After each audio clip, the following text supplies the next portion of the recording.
We are at the Antalya Diplomacy Forum, one of the largest diplomatic events in the world, gathering hundreds of state officials and experts alike to talk all things diplomacy. And now I am joined by Mr. Stephen Doughty, the United Kingdom State Minister for Europe, North America and Overseas Territories. Mr. Minister, welcome to TVP World. Oh, thank you very much for having me. Diplomacy seems to be taking center stage in global politics again. Reclaiming diplomacy in a fragmented world is the main theme of the forum. We have now a strong push from the US Donald Trump administration for peace in Ukraine. Can this conflict be solved through diplomacy? Well, we're working very closely with European partners, including Poland and including the United States, on finding a sustainable and lasting peace settlement. It's absolutely right that we work with Ukraine to get that ceasefire, but it must be a secure and sustainable one where Ukraine can deter against Russia and can defend itself. And it's crucial that we continue to support them, and our support is ironclad along with Poland's right now, but it's crucial that that support continues into the future, and that's why we're at the heart of those discussions on the coalition of the willing and on wider European security against the threats that we face. And as key NATO partners, and I'm meeting here with many NATO allies, we need to stand together, not just in relation to the threat from Russia, but a range of other threats to European security.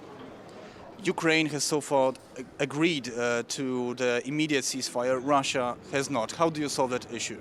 Well, that is exactly the point. And I was in Kiev myself just a few weeks ago, and seeing the continued barbarism of Russia's attacks on Ukrainian civilians. We saw appalling atrocities in recent days, children, families, civilians killed again by those missile and drone attacks. And I was in the middle of Kiev when one of the attacks was going on just a few weeks ago. So it's very clear to me that the ball is now in Russia's court. Ukraine is the serious partner about peace here. Working with Europeans, working with the United States, and Russia needs to now step up. And so far they've failed to do that. And that is why we must continue to support Ukraine, and also to choke off the Russian war machine, which continues to fuel those barbarous attacks against the people of Ukraine. You've mentioned the coalition of the willing. Yesterday, some 30 defense ministers from NATO countries met in Brussels to talk about this initiative. It's a project led by the United Kingdom and France to put European troops on the ground in Ukraine in the future. But some countries are less willing than others. Poland, for example, said a hard no to sending troops to Ukraine. Other countries also expressed concern over the lack of the United States in the initiative. Can you convince the United States to join the initiative in the future, and if so, in what capacity? Well, we're very clear that the United States must be part of the security for Ukraine in the future, and that's absolutely crucial that we're working with them and all European partners. And we're also clear that all European partners, and indeed all members of the coalition of the willing, are going to have different roles to play. We've been very clear that we'll put boots on the ground, but of course Poland plays a huge contribution to Ukraine right now, and I know we'll continue to do so in the future, and that's been very much at the heart of the conversations we've been having. And of course we're working very closely together, not just on Ukraine, but on European security and the security of NATO. We have, of course, UK troops stationed in Poland as part of the enhanced forward presence, who I've met myself in the past. We're all working together on stepping up our defence spending, and we're all absolutely committed to that transatlantic alliance, which is crucial for our security into the decades to come. We face many threats globally, many uncertainties, and it's more important than ever that we stand united, as we've always done, and particularly the UK and Poland have a very, very powerful history on this.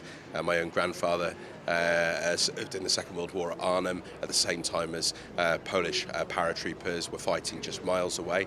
I was at those commemorations a few months ago, and it was very powerful to me to see us working together now as NATO allies, just as we did 80 years ago. But do you think there is a chance of the US joining the initiative in the future? Well, I think the US is going to play an important role, and they are playing an important role with President Trump's initiative for a ceasefire. We're working closely with them on a daily basis, and I know American representatives are part of conversations today and in recent times. But we as Europe also have to step up to support Ukraine and step up for our own defence and security. But for us, and I think the UK and Poland have a similar view on this, this is a transatlantic alliance. This is an alliance that must involve the United States, and this is deep in our own histories, and long may it continue. You mentioned Poland. I want to ask you about the future of cooperation between the UK and Poland. We have a presidential election in our country in May. Is the government of Keir Starmer following the presidential election and the campaigns leading up to it, and is it prepared for all possible outcomes? Well, we enjoy strong cooperation with Poland, and it's not for us to comment on your own internal elections and political processes. And I've worked with representatives across the Polish political spectrum and have strong relationships in many different areas. And of course, that's crucial because we share shared interests. And in the same way that we just went through an election 9 months ago, but our policies on NATO, on Ukraine, on European security have not changed. We know that we have a strong and dependable ally in Poland, and that's why we're seeking to have our bilateral relationship expanded and enhanced through Security and Defence Treaty. It's also why we're working closely with Poland as the president of the EU at the moment in the EU presidency, and we're looking forward to that UK-EU summit on the 19th of May, where we're also seeking to enhance the UK-EU cooperation in foreign defence and security policy. So I think there are many aspects to our relationship, and Poland is a country on who I enjoy probably one of the most regular levels of contact, and certainly with other ministers, and we share much of a similar outlook. And not just on defence and security, but of course enhancing our trade relationship. And the trade between the UK and Poland is significant, it's growing, and of course we have huge people-to-people links as well, and deep affection between our peoples, which I think is an incredible foundation for the future, not only of our relationship, but actually of the wider UK-European relationship.